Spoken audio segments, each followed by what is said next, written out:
இயேசு கிறிஸ்துவின் நாமத்தில் அன்பின் வாழ்த்துக்கள். உலக புகழ்பெற்ற சுவிசேஷகரான பில்லி கிரஹாம் அவர்கள் பொது கூட்டம் ஒன்றில் கடிதம் ஒன்றை வாசித்தார். அது அமெரிக்க நாட்டு கல்லூரி மாணவன் ஒருவனால் எழுதப்பட்டிருந்தது.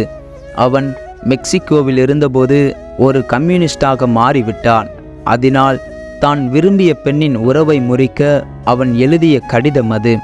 கடிதத்தில் அவன் எழுதியிருந்தது என்னவென்றால், கம்யூனிஸ்டுகளாகிய எங்களுக்குள் மரண விபத்துகள் அதிகம். எங்கள் நடுவில் சுட்டு கொல்லப்படுகிறவர்களும் தூக்கிலிடப்படுகிறவர்களும் உயிரோடு வைத்து கொல்லப்படுகிறவர்களும் சிறையில் அடைக்கப்படுகிறவர்களும் ஏராளம் ஏராளம். நாங்கள் சம்பாதிக்கும் ஒவ்வொரு பைசாவையும் கட்சிக்கு கொடுத்து விடுகிறோம். பொழுதுபோக்குகளாகிய படம், கச்சேரி, நடனம் ஆகியவற்றிற்கு செல்ல நேரமோ பணமோ எங்களுக்கு கிடையாது. உலகம் முழுவதும் கம்யூனிச மயமாக்க, அதாவது கடவுள் இல்லை என்கிற கொள்கை மயமாக்க வேண்டும் என்பதே எங்கள் ஒரே லட்சியம். கம்யூனிஸ்டுகளாகி எங்களுக்கு ஒரு வாழ்க்கை தத்துவம் இருக்கிறது. அதை எவ்வளவு பணம் கொடுத்தாலும் வாங்க முடியாது. வாழ்க்கையில் எங்களுக்கு ஒரு நோக்கமும் லட்சியமும் உண்டு. அதை நிறைவேற்றுவதற்காக நாங்கள் எங்கள் ஆசா பாசங்களை அடக்கி கட்டுப்படுத்துகிறோம். நான் என் உயிரினும் மேலாக வாஞ்சிப்பது என் கட்சி கொள்கையின் வளர்ச்சியையே.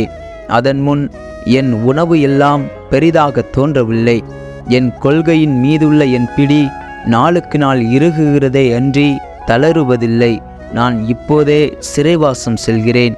துப்பாக்கி முனையில் என்னை பலியாக்கவும் ஆயத்தமாயிருக்கிறேன். ஆகவே என்னை மறந்துவிடு என எழுதியிருந்தான். அதை பில்லி கிரஹாம் படித்தபோது பல கிறிஸ்தவர்களின் உள்ளத்தில் சூடேறியது. கம்யூனிஸ்டுகள் தங்கள் கட்சியின் வளர்ச்சிக்காக எதை வேண்டுமானாலும் செய்வதற்கும் உயிரை பணயம் வைப்பதற்கும் வைராக்கியமாய் இருப்பார்களானால், கிறிஸ்தவர்களாகிய நாம் மகிமையின் ஆண்டவருக்காய் எவ்வளவு அதிக அன்புடனும் மகிழ்ச்சியுடனும் நம்மை அவருக்கு அர்ப்பணிக்க வேண்டும். கிறிஸ்துவின் மீது வாஞ்சையுள்ள ஒரு மனிதனின் நோக்கமெல்லாம் ஒன்றே, அது தேவனை பிரியப்படுத்துவதுதான். அவன் இருந்தாலும் இறந்தாலும், சுகமாயிருந்தாலும் சுகவீனமாயிருந்தாலும், பணக்காரனாயினும் ஏழையாயினும், புகழப்பட்டாலும் இகழப்பட்டாலும், கனமடைந்தாலும் கனவீனமடைந்தாலும், எதை குறித்தும் கவலைப்படாமல் ஒன்றிற்காக மட்டும் அவன் நெருப்பாய் எறிவான். அது தேவனை பிரியப்படுத்தி அவரது மகிமையை வளரச் செய்வதே ஆகும். எரிந்து பிரகாசிக்கையில் சாம்பலாகிவிட்டாலும் பரவாயில்லை.